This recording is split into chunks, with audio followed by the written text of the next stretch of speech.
ഞാൻ ഇന്നൊരു വീഡിയോ ചെയ്യാൻ ഉദ്ദേശിക്കുന്നത് കുറച്ച് സമയം മരിച്ച ഒരു കുട്ടിയുടെ കാര്യം സംസാരിക്കാൻ വേണ്ടിയിട്ടായിരുന്നു കേട്ടോ. അതായത് ഒരു കോർപ്പറേറ്റ് കമ്പനിയിൽ വർക്ക് ചെയ്തിട്ടുണ്ടായിരുന്ന മുംബൈയിലുള്ള പൂനെ എന്ന് പറഞ്ഞ സ്ഥലത്ത് ഞാൻ ഒരു കോർപ്പറേറ്റ് ജീവനക്കാരനാണ് കേട്ടോ. ഞാനും ഒരു കമ്പനിയിൽ വർക്ക് ചെയ്യുന്ന ആളാണ് HR. അപ്പോൾ കോർപ്പറേറ്റ് ലൈഫിനെ കുറിച്ച് പറയുകയാണെങ്കിൽ ഞാൻ എൻ്റെ ആദ്യത്തെ ഒരു എക്സ്പീരിയൻസ് പറയാം. കോർപ്പറേറ്റ് ലൈഫ് തന്നെ ഒരു സ്ട്രെസ്സാണ്, പ്രഷറൈസ്ഡാണ്. പക്ഷേ ഡിപ്പെൻസ് ഓൺ കമ്പനി. ഓരോ കമ്പനി ഓരോ വിധമാണ്. ചില കമ്പനി നമുക്ക് ഒത്തിരി വർക്ക് സ്ട്രെസ് തരാറില്ല, ചില കമ്പനി അത് ബാലൻസ്ഡാണ്, ചില കമ്പനി പല കമ്പനി പല വിധമാണ്. ഓക്കെ, അപ്പോൾ EY എന്ന് പറഞ്ഞ കമ്പനി ആണ് ഈ പറഞ്ഞ മരിച്ച അന്ന സെബാസ്റ്റ്യൻ എന്ന് പറഞ്ഞിട്ടുള്ള കുട്ടി വർക്ക് ചെയ്തിട്ടുണ്ടായിരുന്നു. EY ഏണസ്റ്റ് തന്നെയാണ്. അപ്പം ഈ കമ്പനിയിൽ നിന്ന് എനിക്ക് ഓഫർ വന്നിട്ടുണ്ടായിരുന്നു കുറച്ച് മുമ്പ്. അപ്പോൾ ഞാൻ ഒരു സാഹചര്യം കൊണ്ട് പോകാതെന്നാണ്. കാരണം എനിക്ക് 3 മാസത്തെ നോട്ടീസ് പീരീഡ് കൊടുക്കണം പോകണമെങ്കിൽ. അങ്ങനെ എല്ലാ കമ്പനീസിലും അങ്ങനെയാണ്. അപ്പോൾ അതുകൊണ്ട് തന്നെ എനിക്ക് പെട്ടെന്ന് സെറ്റ് ആവില്ല.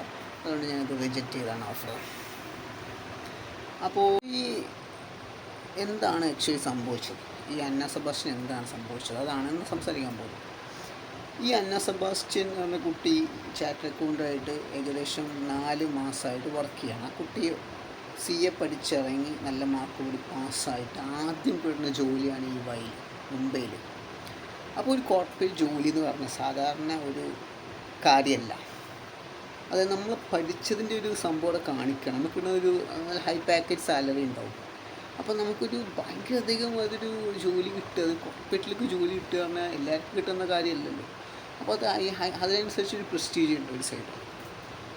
അപ്പോൾ അന്നയ്ക്ക് ഭയങ്കര സന്തോഷം. അന്നയുടെ ലിങ്ക്ഡൈൻ പ്രൊഫൈലൊക്കെ ഞാൻ നോക്കിയപ്പോൾ അന്ന 4 മാസം മുമ്പ് കൊടുത്തൊരു സംഭവമാണ്, ഞാൻ EYയിൽ ജോലി കയറി എന്ന് പറഞ്ഞിട്ടില്ല.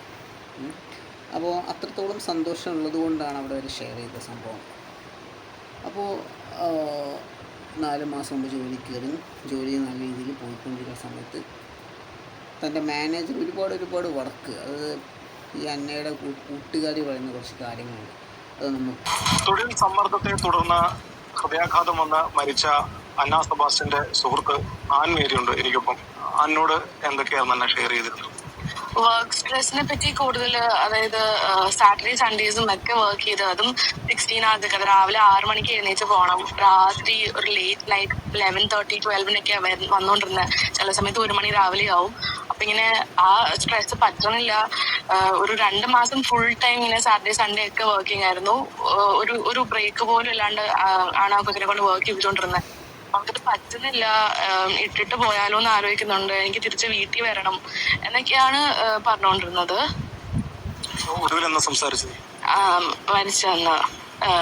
മരിച്ചന്ന് രാത്രിയാണ് ഞങ്ങൾ സംസാരിച്ചത്. രാത്രിയും ഈ സ്ട്രെസ്, ഇപ്പൊ രാത്രി ഞാൻ വിളിക്കുന്നത് ഒരു 9 മണിയൊക്കെ ആയിരിക്കും. അത് കഴിഞ്ഞിട്ട് ഡിന്നർ കഴിച്ചിട്ട് വീണ്ടും ഇനി വർക്ക് കോൾ ഉണ്ട്. സാറ്റർഡേ ആണ്, ഇനിയും വർക്ക് കോൾ ഉണ്ട്. അപ്പൊ അതുണ്ട്. അപ്പൊ അത് പെട്ടെന്ന് വെക്കേണ്ടി വരും എന്നൊക്കെ പറഞ്ഞിട്ട് നമ്മൾ സംസാരിച്ച് തുടങ്ങുന്നത്. പിന്നെ അഗൈൻ ഈ സ്ട്രെസ്സും, വീട്ടിലേക്ക് വരാനിരിക്കുമായിരുന്നു ജൂലൈ എൻഡിൽ. വന്നിട്ട് ഒരു 2 weeks എങ്ങനെയെങ്കിലും വർക്ക് ഫ്രം ഹോം എടുക്കാൻ അങ്കിൾ ആന്റിയും കുറെ പറഞ്ഞിട്ടുണ്ട്. അപ്പൊ അങ്ങനെ അവൾ എടുക്കാൻ തീരുമാനിച്ചിട്ട് ഇവിടെ വന്നിട്ടൊരു ട്രാൻസ്ഫർ ചോദിക്കാം, ഇവിടെ EY ഇന്ത്യ കൊച്ചിയിലേക്ക്. അങ്ങനെ പ്ലാൻ ചെയ്തിരിക്കുമായിരുന്നു അന്ന. ട്രാൻസ്ഫറും ഈ പറഞ്ഞ പോലെ ഇന്റേണൽ മൂവ്മെന്റ്സ് ഒന്നും കിട്ടിയില്ലെങ്കിൽ എനിക്ക് ഉറപ്പാണ് അപ്പാമ്മയും പറഞ്ഞ അവൾ എന്തായാലും അത് വിട്ടേനെ. അപ്പാമ്മ പറയുന്നുണ്ട്. അപ്പൊ ഇവിടെ വരുമ്പോൾ നമുക്ക് കുറച്ചും കൂടെ പറയാനൊരു എന്താ പറയുക ഇതുണ്ടല്ലോ, സ്പേസ് ഉണ്ടല്ലോ. അപ്പം നമുക്ക് ഇവിടെ ആണെങ്കിലും അവള് ബ്രില്യൻറ്റ് CA ആണ്. അപ്പം ഇവിടെ ആണെങ്കിലും നല്ല ജോലി കിട്ടും. അപ്പൊ നമുക്ക് എങ്ങനെയെങ്കിലും ഇവിടെ നിർത്താമെന്നുള്ളൊരു മൈൻഡ് സെറ്റ് എനിക്കും ഉണ്ടായിരുന്നു അന്ന് സംസാരിക്കുമ്പോൾ. ഇവള് വരുമല്ലോ അടുത്ത ആഴ്ച, അപ്പൊ കാണുമ്പോൾ നമുക്ക് നേരിട്ട് സംസാരിക്കാം. അന്നയുടെ കൂട്ടുകാർ പറയണ കാര്യം, അന്ന ഇടയ്ക്ക് വിളിക്കാറുണ്ട് വളരെ ചെറിയ സമയത്ത്, അതായത് എപ്പോഴും അല്ല, ഒഴിവിടുന്ന സമയത്ത് വിളിക്കും. അപ്പോൾ ഈ കാര്യങ്ങൾ പറയും. ഒരുപാട് വർക്ക് പ്രഷറാണ്. അതായത് രാത്രിയൊക്കെ 12 മണിക്ക് 1 മണിക്കൊക്കെ വരിക, പുലർച്ചെ 6 മണിക്ക് പോകുന്നുണ്ട്. അതുപോലെ തന്നെ ശനി ഞായർ അവധി. ഈ കോർപ്പറേറ്റ് ജീവനക്കാർക്ക് ശനി ഞായർ അവധിയാണ്. അന്ന് നമ്മൾ ആരും വർക്ക് ചെയ്യില്ല, അന്ന് വർക്ക് ചെയ്യാൻ സംഭവം ഇല്ല. അപ്പോൾ അന്ന് പോലും വർക്ക് ഉണ്ട് എന്ന് പറഞ്ഞാൽ ആലോചിച്ച് നോക്കി. അപ്പോൾ എത്ര മണിക്കൂറാണ് ഡ്യൂട്ടി ഉള്ളത്? ഒരാൾക്ക് 9 hours കോർപ്പറേറ്റ് ലൈഫിൽ വർക്ക്. അപ്പോൾ 9 hours കഴിഞ്ഞ് ആൾക്ക് 24 hours ഡ്യൂട്ടി കൊടുക്കുന്നത്. അപ്പോൾ ഇയാൾക്ക് ഉറങ്ങുക, ഭക്ഷണം കഴിക്കൊന്നും വേണ്ടേ. അപ്പോൾ ആ മാനേജർ, അസിസ്റ്റൻറ്റ് മാനേജർ അതുപോലെ ആളുകൾ ഒരുപാട് വർക്ക് ഓവർലോഡ് കൊടുത്തത് കാരണം കുട്ടിക്ക് ഉറക്കമില്ല, ഭക്ഷണമില്ല, ഓഫ് കോഴ്സ് ടയർഡ്നെസ് ആവും. അങ്ങനെ ഹോസ്പിറ്റലിൽ നെഞ്ഞുവേദന വന്നെന്ന് പറയുന്നു. ഹോസ്പിറ്റലിൽ കാണിച്ചപ്പോൾ ഫുഡില്ലാത്തതുകൊണ്ടാണ്, ഉറക്കമില്ലാത്തതുകൊണ്ട് ഡോക്ടറുകൾ പറഞ്ഞു. ഇതൊന്നും വീണ്ടും ഇത് കണ്ടിന്യൂ ചെയ്തുകൊണ്ടിരിക്കുകയാണ്. അങ്ങനെ ആ കുട്ടി മരണത്തിന് കീഴ്പ്പെട്ടു എന്ന് തന്നെ പറയാം. കുട്ടിയുടെ വീട്ടുകാർ പറയുന്നുണ്ട് റിസൈൻ ചെയ്യാൻ, പറഞ്ഞ ഫ്രണ്ട്സ് പറയുന്നുണ്ട്. പക്ഷെ ഒരു കാര്യമുണ്ട്, ഇവിടെ നമ്മളിപ്പോൾ ഇതിലെ കമൻസുകളൊക്കെ ഞാൻ കണ്ടു, എന്തുകൊണ്ട് റിസൈൻ ചെയ്തുകൂടാ, എന്തുകൊണ്ട് നോ പറഞ്ഞുകൂടാന്നൊക്കെ. അപ്പോൾ ഞാനൊരു കാര്യം പറയാം. ഈ ആദ്യമായി ഇത്രയും പഠിച്ചിട്ട് ആദ്യമായി കിട്ടുന്ന ജോലിയാണ്, അത് കളയാൻ ആർക്കൊരു ബുദ്ധിമുട്ടുണ്ടാവും. നല്ല പാക്കേജ് ഉണ്ട്, സാലറി ഉണ്ട്. ചിലപ്പോൾ ഇതിൽ നിന്നായിരിക്കും ഒരു സ്റ്റാർട്ടിങ് പോയിന്റ്. നമ്മൾ കുറച്ച് കഷ്ടപ്പെട്ടാലും പിന്നെ നല്ലത് കിട്ടും, അല്ലെങ്കിൽ കുറച്ചും കൂടെ ബെറ്റർ ആയിരിക്കും എന്നുള്ളൊരു ഓപ്ഷൻ ആ കുട്ടിക്കുണ്ടായിരുന്നു. ശരിക്കും ഞാനൊക്കെ അങ്ങനെ ചിന്തിക്കുന്ന ആളാട്ടോ. ഇപ്പോൾ കുറച്ച് ബുദ്ധിമുട്ടുണ്ടായാലും കുറച്ച് നന്നായിരിക്കും എന്ന് ചിന്തിക്കുന്നതാണ്. ഇത്രയും പഠിച്ചെന്ന് കിട്ടുന്ന ജോലി ഒഴിവാക്കാനും തോന്നില്ല, അത് വേറെ ഫാക്ട്. അപ്പോൾ അതുകൊണ്ടാണ് ആ കുട്ടി അതൊക്കെ സഹിച്ച് ക്ഷമിച്ച് കാര്യങ്ങളൊക്കെ കറക്റ്റ് പക്ക ചെയ്തത്. പക്ഷെ എന്താ ഉണ്ടായത് വെച്ച് കഴിഞ്ഞാൽ ആ കുട്ടിയുടെ ലൈഫ് പോയി, അത്രയേ ഉള്ളൂ. അപ്പോൾ കോർപ്പറേറ്റ് ലൈഫ് വെച്ച് പറയുകയാണെങ്കിൽ എല്ലാ കമ്പനിയും ഇപ്പോൾ പലരും പറയും കോർപ്പറേറ്റ് ലൈഫ് എല്ലാ കമ്പനിയും എല്ലാം അങ്ങനെയല്ല. എല്ലാ കമ്പനിയും പറയണ്ട, ചില കമ്പനി വർക്ക് ലൈഫ് ബാലൻസ് ഇല്ലാത്ത കമ്പനീസ് ഉണ്ട്, ചില കമ്പനി നല്ല കമ്പനീസ് ഉണ്ട്, ഡിപ്പെൻസ് ആണ്. പിന്നെ എന്താ പറയുക, അക്കൗണ്ടിങ് ഫീൽഡ് കാണും. സി എ ഓൾറെഡി കുറച്ച് സ്ട്രെസ്ഡ് ആയിട്ടുള്ള ജോലിയും കാര്യങ്ങളൊക്കെ ഉണ്ടാകുന്നൊരു മേഖലയാണ്. അപ്പോൾ അതുകൊണ്ട് തന്നെ അതിനനുസരിച്ചുള്ള ഒരു സ്ട്രെസ്സും കാര്യങ്ങളൊക്കെ കുട്ടിക്ക് കിട്ടാനുള്ള ചാൻസ് ഉണ്ട്. അപ്പോൾ അതുകൊണ്ടാണ് അങ്ങനെ ഒരു മരണം ഉണ്ടായത്, അതായത് കുട്ടിയുടെ ലൈഫ് നഷ്ടപ്പെടാനുള്ള കാരണം. അവർ പറയാത്തതുകൊണ്ടല്ല, ഈ ആൾ കിടക്കുന്ന പൂനെയിലാണ്. ഈ എൻ്റെ ലീവിന് വരാൻ നിൽക്കുന്ന സമയത്തായിരുന്നു എന്നാണ് പറയുന്നത്. അവർ ലീവൊന്നും കൊടുക്കുന്നില്ല എന്നൊക്കെയുള്ള കുറേ പരാതികളുണ്ട്. അപ്പോൾ ഈ കുട്ടീൻ്റെ പാരൻസ് കുട്ടി മരിച്ചതിന് ശേഷം ഈ ഇവയിലെ ചെയർമാൻ മിസ്റ്റർ രാജീവിന് അയച്ചൊരു ഇമെയിലാണ് സത്യത്തിൽ വൈറലായത്. അതൊരു വൈറലായി. അപ്പോൾ അതിൽ നിന്നാണ് ഇപ്പോൾ ഇതിൻ്റെയൊക്കെ ഒരു തുടക്കം. അതിൽ കറക്റ്റായിട്ട് പറയുന്നുണ്ട് ആ കുട്ടി നേരിട്ട പ്രശ്നങ്ങൾ മൊത്തം. പക്ഷേ ഇവയുടെ ചെയർമാനെ ഇത് റിജക്റ്റ് ചെയ്യുന്നുണ്ട് കേട്ടോ. അത് പറയുന്നത് ഇതെല്ലാം എന്തൊക്കെയാണ് കാരണം പറഞ്ഞുകൊണ്ടിരിക്കുന്നത്. അവരെന്തായാലും ഇത് അക്സെപ്റ്റ് ചെയ്യില്ലല്ലോ, അറിയാലോ. അപ്പോൾ ഇതാണ് ഇവിടെയുള്ള സംഭവം. അപ്പം നമുക്ക് ആ കുട്ടിയുടെ ഫാമിലി അല്ലെങ്കിൽ സുഹൃത്തിനെ നമുക്ക് കുറ്റപ്പെടുത്താൻ പറ്റില്ല ഈ കേസ്. ഇവിടെയുള്ള പ്രശ്നം എന്താ വെച്ച് കഴിഞ്ഞാൽ കമ്പനി, ഓരോ കമ്പനി ഓരോ ഇതാണ്. ലിങ്ക്ഡ് എടുത്ത് നോക്കി കഴിഞ്ഞാൽ ഇപ്പോൾ ഇവയിനെതിരെ പറയുന്ന അത്രയും ആളുകളുണ്ട്.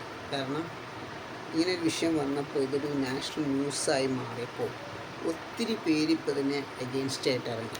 സത്യം പറഞ്ഞാൽ ഇത് ഭയങ്കര അധികം നമ്മൾ ഫൈറ്റ് ചെയ്യേണ്ട ഒരു സംഭവമാണ്.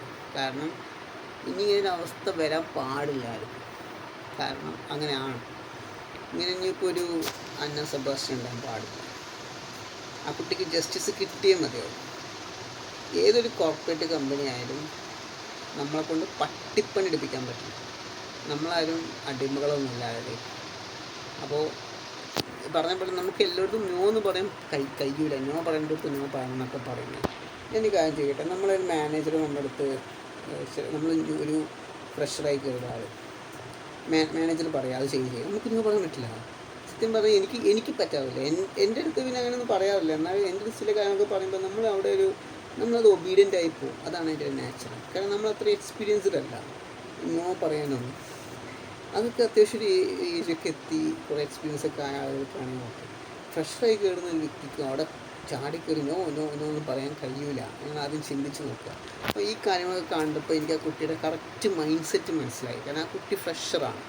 ഒരു ഫ്രഷറായി കയറിയ ഒരാൾക്ക് എന്താണോ തൻ്റെ സുപ്പീരിയർ ബോസ്, അതായത് റിപ്പോർട്ടിംഗ് മാനേജർ പറയുന്ന കാര്യം അത് മാത്രമേ ചെയ്യാൻ പറ്റുള്ളൂ. അവിടെ കയറിയിട്ട് എനിക്ക് ചെയ്യാൻ പറ്റില്ല സാറേ, അങ്ങനെയൊന്നും പറയാൻ പറ്റില്ല. അത് ആ കുട്ടിക്ക് അതിന് മാത്രമുള്ളൊരു എക്സ്പീരിയൻസ് ആയിട്ടില്ല. അപ്പോൾ അങ്ങനെ കുറേ കാര്യങ്ങളുണ്ട് ഈ സംഭവത്തിൽ.